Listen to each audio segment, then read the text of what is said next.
Hi everyone. ఈరోజు లంచ్‌లోకి రెగ్యులర్‌గా చేసే పప్పు కంటే కొంచెం స్పెషల్‌గా చేస్తా ఉన్నాను. పెసరపప్పు, మసూర్ దాలు, కందిపప్పుని ఈక్వల్ క్వాంటిటీలో తీసుకొని నానబెట్టి తీసుకున్నాను. తర్వాత దీంట్లోకి సొరకాయి, ఇంకా పచ్చిమిరపకాయలు కూడా వేశాననమాట. ఈరోజైతే నేను సొరకాయ పప్పు చేస్తా ఉన్నా. ఇంకా స్టీమర్ ర్యాక్ పైనయితే రైస్ ఒక బాక్స్‌లో, కీన్వా ఒక బాక్స్‌లో, తర్వాత బీట్రూటు, పెసలు, మొలకలు కూడా పెట్టాననమాట స్టీమింగ్‌కయితేను. ఈ పెసలు తర్వాత బీట్రూట్‌తో ఒక మంచి ఫ్రై అయితే చేశాననమాట. దీనికైతే ఫస్ట్ మనం ఒక పౌడర్ రెడీ చేసుకోవాలా. ప్యాన్‌లో కొద్దిగా పల్లీలు, జీలకర్ర, ధనియాలు, కరివేపాకు వేసి వేయించేసుకొని పౌడర్ చేసుకోవాలా.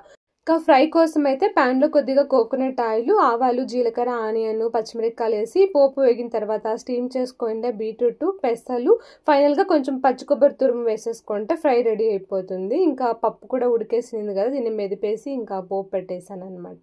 ఈరోజు బ్రేక్‌ఫాస్ట్‌కి అయితే పోహా చేశాను, రెడ్ పోహా. ఇది మా హస్బెండ్ లంచ్ బాక్స్.